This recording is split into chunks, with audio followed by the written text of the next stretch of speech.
Começa agora o Gospel News. Hoje é terça-feira, dia 17 de março de 2026. E eu sou Karen Crisóstomo. Nós vamos juntos aqui pela Rede Gospel de televisão e também pelo YouTube Rede Gospel TV Oficial com as principais notícias do Brasil e do mundo. Vamos aos destaques de hoje. Nova operação contra desvios no INSS mira a deputada Gorete Pereira. Polícia Federal vai reanalisar dados do celular de Daniel Vorcaro após informações de festas íntimas vazarem na imprensa brasileira. Jair Bolsonaro apresenta melhora clínica e é transferido para nova acomodação. Médicos descartam alta hospitalar. Israel afirma ter matado o chefe de segurança nacional e autoridades norte-americanas batem cabeça em meio ao fechamento do Estreito de Hormuz. Sistema de vigilância em São Paulo conta com reconhecimento facial e mais de 40 mil câmeras espalhadas pela cidade. E ainda, quase 10 mil pessoas se reúnem no México para estabelecer um recorde mundial. Essas e outras notícias do Brasil e do mundo, agora no Gospel News. Boa noite. A Polícia Federal deflagrou hoje mais uma operação que investiga os desvios nas aposentadorias e pensões do INSS. A deputada federal Gorete Pereira foi alvo da ação de hoje. Policiais federais e auditores da Controladoria Geral da União saíram para cumprir 19 mandados de busca e apreensão em 2 mandados de prisão. A deputada federal Gorete Pereira esteve entre os alvos da operação de hoje. Segundo informações, ela passou a ser monitorada com tornozeleira eletrônica. Segundo as investigações, a parlamentar teria participado ativamente das fraudes e recebeu amplamente recursos originados nos desvios. Ela também teria aberto empresas em nomes de laranjas para facilitar o esquema. A Polícia Federal também prendeu o empresário Nácio de Lima Pinheiro e a advogada e ex-presidente da Associação de Aposentados e Pensionistas no Ceará, Cecília Rodrigues Mota. Os dois são investigados por envolvimento no esquema. Segundo o relatório da PF, divulgada pela Comissão Mista Parlamentar de Inquérito do INSS, o empresário Nácio de Lima Pinheiro foi beneficiado de aproximadamente R$400 mil em múltiplas operações advindas das empresas de Cecília Rodrigues Mota, uma das operadoras do esquema fraudulento investigada pela PF. Cecília Rodrigues Mota prestou depoimento à CPI do INSS em novembro do ano passado. Ela reconheceu ser proprietária de várias empresas suspeitas de lavagem de dinheiro e confirmou ter movimentado milhões de reais, mas negou que esses recursos tenham origem ilícita. O INSS suspendeu hoje novos empréstimos consignados do Banco C6, após a Controladoria Geral da União identificar irregularidades. O INSS pediu a devolução de R$300 milhões a segurados de todo o país. Segundo a investigação, foram encontrados 320 mil contratos com indícios de cobrança de custos adicionais, como seguros e pacotes de serviços. Em nota, o C6 disse discordar integralmente da interpretação do INSS e que vai buscar o direito de defesa na esfera judicial porque não praticou nenhuma irregularidade e seguiu rigorosamente todas as normas vigentes. E a Polícia Federal deve analisar mais uma vez as mensagens no celular de Daniel Vorcaro para separar assuntos pessoais e dos interesses públicos. Nesta semana, parlamentares da CPMI que investigam as irregularidades no INSS encontraram vídeos de foro íntimo com líderes do Centrão. O ministro André Mendonça suspendeu o acesso dos parlamentares da CPMI e do INSS ao material sigiloso de Daniel Vorcaro. Mendonça proibiu que qualquer pessoa entre na sala cofre, no Senado, onde fica o material. Ele também determinou que a Polícia Federal deverá retirar todos os equipamentos que estão armazenados na sala para realizar uma nova análise. A decisão de Mendonça vem após parlamentares dizerem, nos bastidores, que o material tem vídeos íntimos de Vorcaro e também fotos com políticos, principalmente do Centrão, em momentos de descontração. O senador Carlos Viana, presidente da CPMI do INSS, confirmou que há vídeos íntimos no celular de Vorcaro. Segundo o parlamentar, ele tomou conhecimento do material ao analisar os dados e que as mulheres que aparecem nos vídeos são provavelmente garotas de programa que eram contratadas para essas festas. Começou a valer hoje o novo Estatuto da Criança e do Adolescente, com regras para acesso a determinados sites ou jogos e declaração de idade. De acordo com o Ministério dos Direitos Humanos, o ECA Digital cria um marco jurídico para a proteção de crianças e adolescentes no ambiente digital, com medidas voltadas à segurança online, à proteção de dados, à prevenção de riscos e responsabilização de plataformas por conteúdos ilícitos e práticas abusivas. A partir de hoje, menores de idade ou de 16 anos vão precisar da ajuda dos pais para acessar alguns conteúdos online. Além disso, determina que jogos eletrônicos com caixas de recompensa bloqueiem o acesso de menores ou ofereçam versões sem essa funcionalidade. E esse tema foi bastante debatido nas redes sociais. Recentemente, a desenvolvedora Riot Games, por exemplo, anunciou a verificação de idade para os usuários. Agora será preciso fazer uma identificação para ter acesso a alguns produtos. As penalidades previstas para os casos de não cumprimento incluem multas proporcionais ao faturamento, restrições operacionais e, em casos mais graves, o bloqueio do serviço no Brasil. O Hospital da F-Star atualizou o estado de saúde do ex-presidente Jair Bolsonaro, apontando uma melhora clínica. Segundo a unidade, ele foi transferido para uma nova acomodação em terapia intensiva, mais adequada para o quadro clínico atual. Jair Bolsonaro segue internado na UTI do hospital e sem previsão de alta. A defesa do ex-presidente entrou hoje com um novo pedido de prisão domiciliar junto ao STF. Os advogados afirmam que a permanência de Bolsonaro no atual ambiente de custódia expõe o quadro clínico a um risco progressivo e esse regime não é capaz de assegurar um acompanhamento contínuo nem resposta imediata de uma equipe de saúde em caso de mal súbito. O exército israelense afirmou hoje ter matado o chefe de segurança nacional do Irã, Ali Larijani. O exército confirmou ainda a morte do comandante de uma força paramilitar. O ministro da Defesa israelense, Israel Katz, afirmou nesta terça-feira que o poderoso chefe de segurança nacional do Irã, Ali Larijani, foi morto. Acabo de ser informado pelo chefe do Estado-Maior de que Larijani, secretário do Conselho Supremo de Segurança Nacional, e o chefe do Basij, o principal aparato de repressão do Irã, foram eliminados na noite passada. A morte de Larijani, caso confirmada por Teherã, representaria o assassinato de maior destaque desde a morte do líder supremo do Irã, Ali Khamenei, e de outros líderes durante a onda de ataques dos Estados Unidos e de Israel, que deu início à guerra em 28 de fevereiro. As Forças Armadas de Israel haviam anunciado anteriormente ter matado o líder da força paramilitar Basij no Irã, Golan Reza Soleimani, em um ataque preciso em Teherã. O exército israelense disse que a base de uma força voluntária subordinada à Guarda Revolucionária do Irã liderou as principais operações de repressão por parte das autoridades durante os recentes protestos em massa no Irã.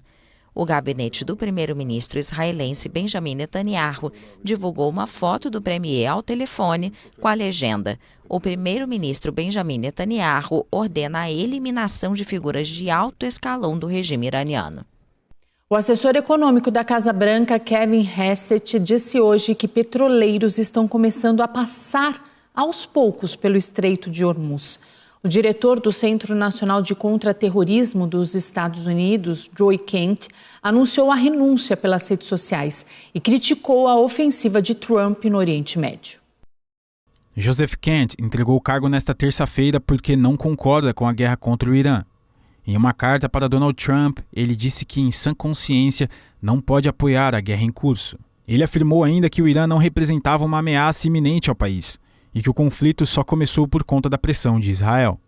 A carta também sustenta que houve uma campanha de desinformação por parte de autoridades israelenses e setores da mídia americana para convencer o governo de que uma ação militar resultaria em uma vitória rápida. Questionado sobre isso, Donald Trump disse que Joseph Kent era muito fraco em segurança. O assessor econômico da Casa Branca, Kevin Hassett, deu entrevista para uma emissora e confirmou que a guerra deve terminar em semanas e não em meses. Ele afirmou ainda que viu petroleiros passar lentamente pelo Estreito de Hormuz. Kevin Hassett disse que os Estados Unidos estão vendo sinais de que a China pode estar reduzindo as exportações para garantir que tenham energia suficiente para si mesmo. Ele declarou ainda que os Estados Unidos têm um plano para isso. Nesta terça-feira, Donald Trump disse que já não precisa mais da ajuda de ninguém para seguir com o conflito no Oriente Médio. Essa declaração acontece dias após países europeus e da Ásia recusarem um pedido dele para ajudar no conflito. O presidente dos Estados Unidos, Donald Trump, declarou que espera ter a honra de tomar Cuba durante o mandato dele. O presidente dos Estados Unidos, Donald Trump, declarou que espera ter a honra de tomar Cuba durante seu mandato. A administração do republicano tem mantido conversas com o governo de Havana, exaurido por causa da crise energética.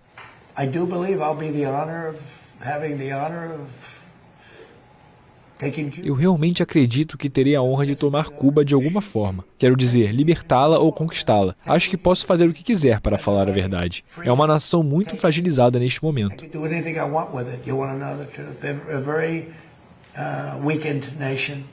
As declarações surgem em um momento em que Washington mantém forte pressão econômica sobre a ilha caribenha.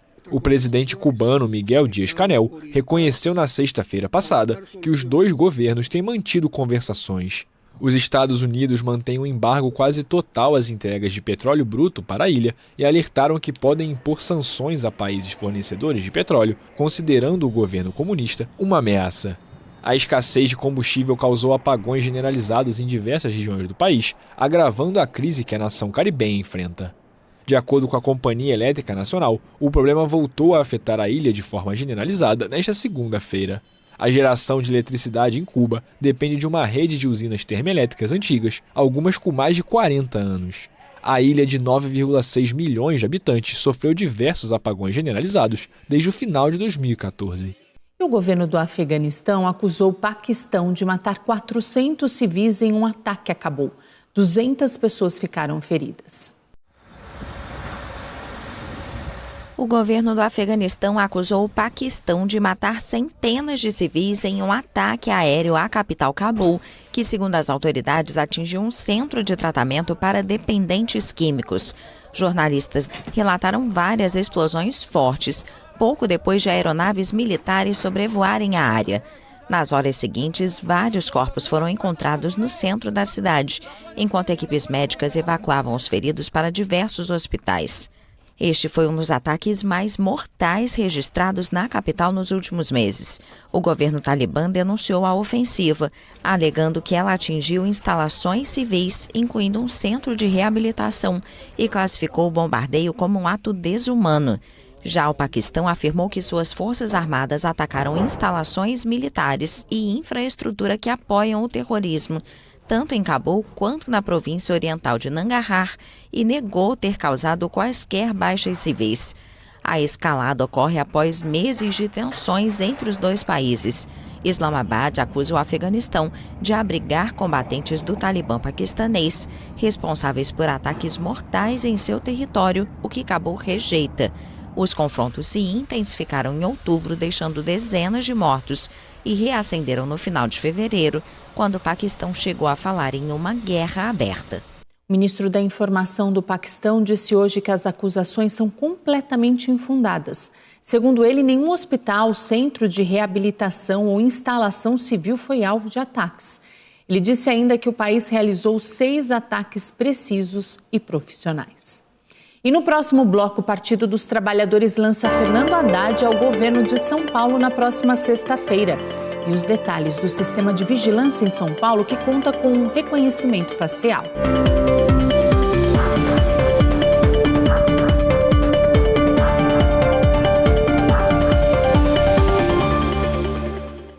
O governo de São Paulo sancionou recentemente uma lei que permite o sepultamento de cães e gatos em jazigos de familiares. No Fala Deputado de hoje, o deputado estadual Dr. Eduardo Nóbrega traz os detalhes desse projeto de autoria dele, que reconhece o vínculo entre o homem e os animais domésticos.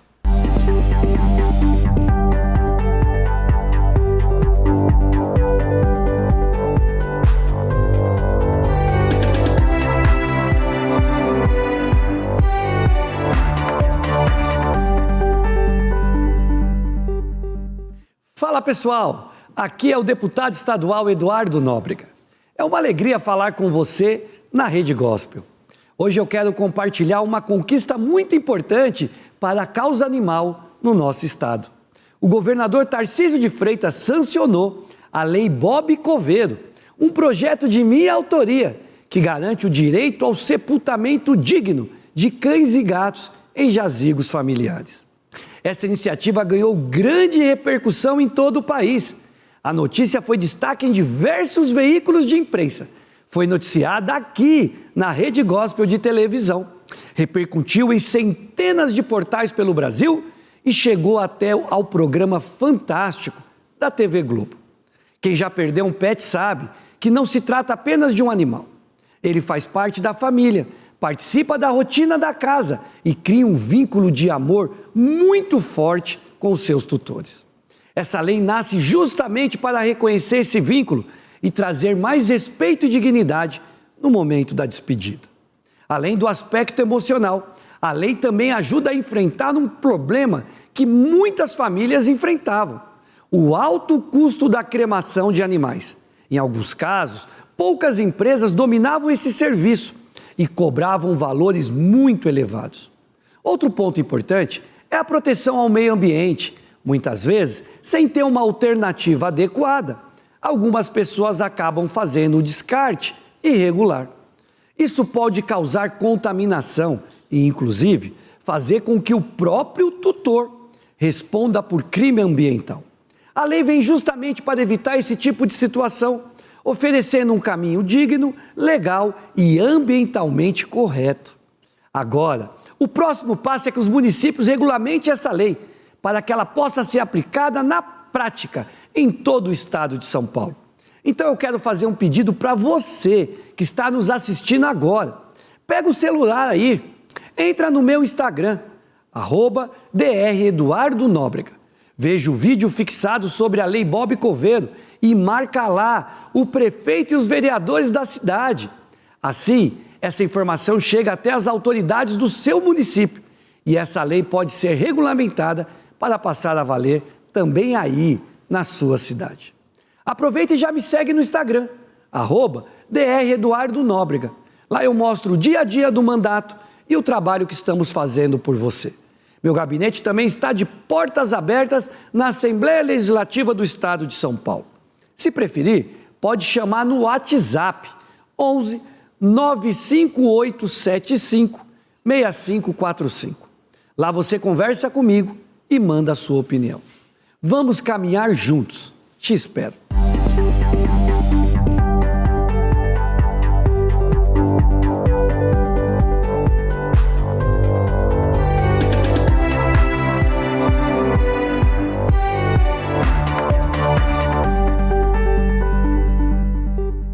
Uma mulher denunciou o ex-companheiro por agressão na zona norte do Rio de Janeiro. Segundo ela, os socos e pontapés aconteceram na frente do filho de 10 anos. A Polícia Civil investiga um caso de agressão após a mulher relatar violência doméstica e mostrar os hematomas no corpo. Segundo a vítima, o agressor é um ex-companheiro que usou socos, tapas e pontapés para machucá-la. Ela afirma ainda que o agressor também roubou dinheiro, documentos e eletrodomésticos como geladeira, fogão e máquina de lavar. O filho da vítima, que tem 10 anos, presenciou os ataques e teria usado uma faca para tentar defender a mãe. Ele também foi alvo de agressões. A mulher relatou à polícia que o ex-companheiro nunca aceitou o fim da relação. A Polícia Civil investiga o assassinato de um jovem em Senador Camará, na zona oeste do Rio. Cauã Thiago Romão estava de moto quando 2 criminosos abriram fogo contra ele. Imagens de uma câmera de segurança mostram o momento do ataque. Os familiares de Cauã disseram que ele não tinha nenhuma ligação com o crime organizado. O Partido dos Trabalhadores deve anunciar o ministro da Fazenda, Fernando Haddad, como pré-candidato ao governo de São Paulo na próxima sexta-feira. A coletiva de imprensa está marcada para as 10 horas no Sindicato dos Químicos, na Liberdade, a região central de São Paulo. Uma pesquisa da Datafolha, publicada recentemente, mostrou que o atual governador Tarcísio de Freitas lidera todos os cenários testados para o Palácio dos Bandeirantes. E moradores do ABC Paulista se assustaram com uma explosão no polo petroquímico de Capuava, em Santo André. Os bombeiros foram chamados para o local, mas foram dispensados por funcionários por se tratar de um procedimento normal. O Corpo de Bombeiros foi chamado para o local na madrugada de hoje, após relatos de uma possível explosão. Imagens feitas por moradores da região mostram uma grande chama saindo da chaminé do local. 5 viaturas foram empenhadas para o atendimento. Segundo a Braskem, se tratou de um procedimento normal e que o episódio foi provocado por uma queda no fornecimento de energia externa. A empresa comentou ainda que isso exigiu o acionamento do sistema de segurança, conhecido como flare. A Enel informou que a falta de energia na região foi provocada por uma ocorrência na subestação leste da capital paulista. Não houve registro de feridos. A cidade de São Paulo conta com um sistema de vigilância que usa a inteligência artificial para combater o crime. O Smart Sampa, 40 mil câmeras foram espalhadas pela cidade com reconhecimento facial e alertas em tempo real. No coração do Centro Histórico de São Paulo, um medidor de prisões marca a entrada da Central de Monitoramento Smart Sampa, um sistema de vigilância onde dezenas de policiais monitoram a vida da megalópole por meio de telas. Com 40 mil câmeras na cidade mais rica e populosa do Brasil, a Smart Sampa é o maior sistema de reconhecimento facial com inteligência artificial da América Latina.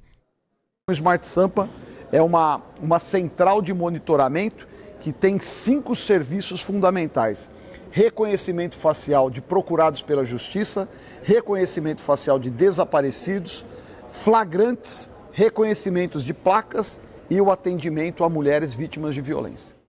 Diante da alarmante insegurança urbana, São Paulo implementou no final de 2024 essa tecnologia, que já levou à prisão de quase 3 mil fugitivos detectados por meio de comparação em tempo real de imagens de câmeras com registros judiciais.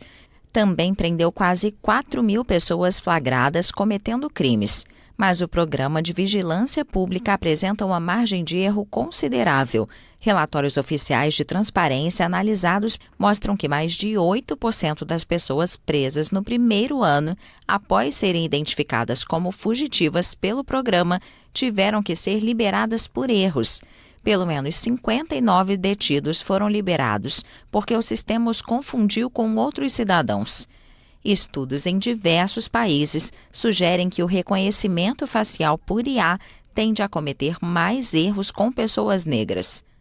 Justamente porque a maior parte dessas falhas técnicas ocorrem com as populações racializadas, com a população negra, né? E o Brasil é um país com a população majoritariamente negra, fazendo, portanto, que essa margem de erro seja cada vez maior. Eu conheço alguns casos de pessoas que foram presas por erro e eu acho que precisaria de uma análise maior. O sistema precisa ser aprimorado ainda. As críticas são minimizadas pelas autoridades. Ninguém ficou preso por erro do programa Smart Sampa. Pessoas foram conduzidas, chega na delegacia, faz a identificação, não era ele, imediatamente o delegado libera. Alguém ficou preso erroneamente? Ninguém. Além das câmeras de rua, o sistema depende também de câmeras em prédios públicos e privados que permitem o uso. São Paulo sofre com altos índices de crimes patrimoniais. Em 2024, quase 1 em cada 5 roubos de celulares no Brasil, incluindo roubos violentos, ocorreu na cidade. Mas entre os fugitivos presos pela Smart Sampa, quase metade foi detida por outros casos. Quase todos são devedores de pensão alimentícia, uma infração civil. O governo denuncia as tentativas de desacreditar o sistema e anunciou uma queda de quase 15% nos roubos em 2025. A maioria dos presos pela Smart Sampa vive em bairros periféricos e boa parte são imigrantes do interior do Brasil. A seguir, a maior aula de futebol do planeta e o atacante brasileiro Endrick volta à seleção após sair do Real Madrid.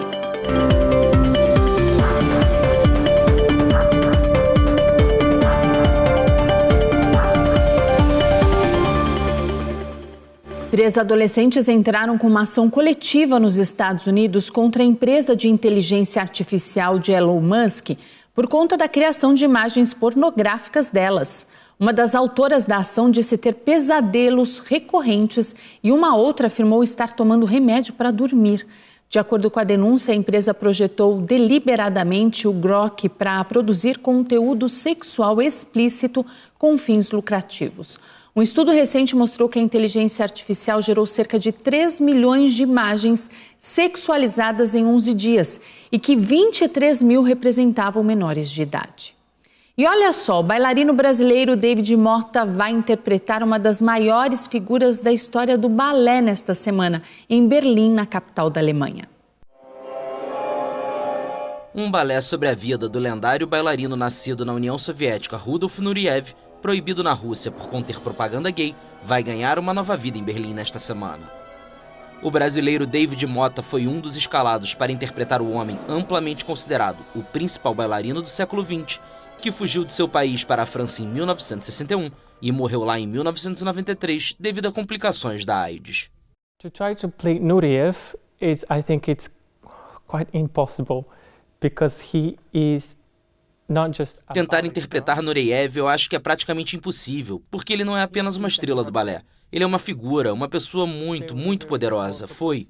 E agora estou assistindo a muitas entrevistas dele para tentar entender os seus jeitos, seus modos de ficar em pé, de andar, de falar com as pessoas. Watching now a lot of his interviews to try to understand his way, his manners, just of standing, of walking, of speaking towards people.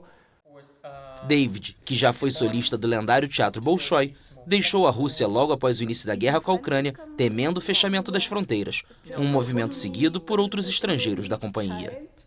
Sua rota de fuga passou por Istambul e Milão, até desembarcar no Rio de Janeiro, onde passou uma temporada, chegando a se apresentar no Teatro Municipal com o Lago dos Cisnes. Hoje ele faz parte do Staatsballet de Berlim, onde assumiu o posto de bailarino principal. Estar aqui em Berlim agora e dar vida pela segunda vez a este balé é ainda mais especial. Traz de volta todas as lembranças que eu tenho da época em que vivi na Rússia, que vou guardar comigo para sempre. O lugar onde aprendi a dançar e cresci no mundo do balé.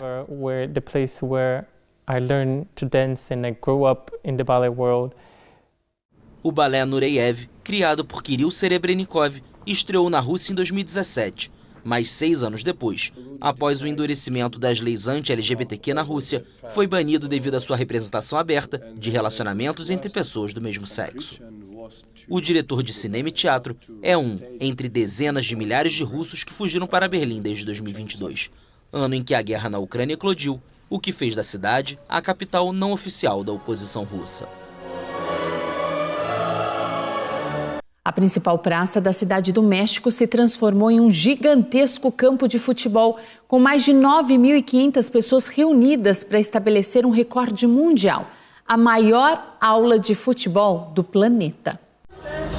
O México bateu o recorde de maior aula de futebol do mundo, com 9.500 participantes. Tenho a fortuna de poder dizer-lhes. Tenho a sorte de poder dizer isso a vocês. Governo da Cidade do México, a partir de agora vocês são oficialmente incríveis novamente. Parabéns! Muitas felicidades!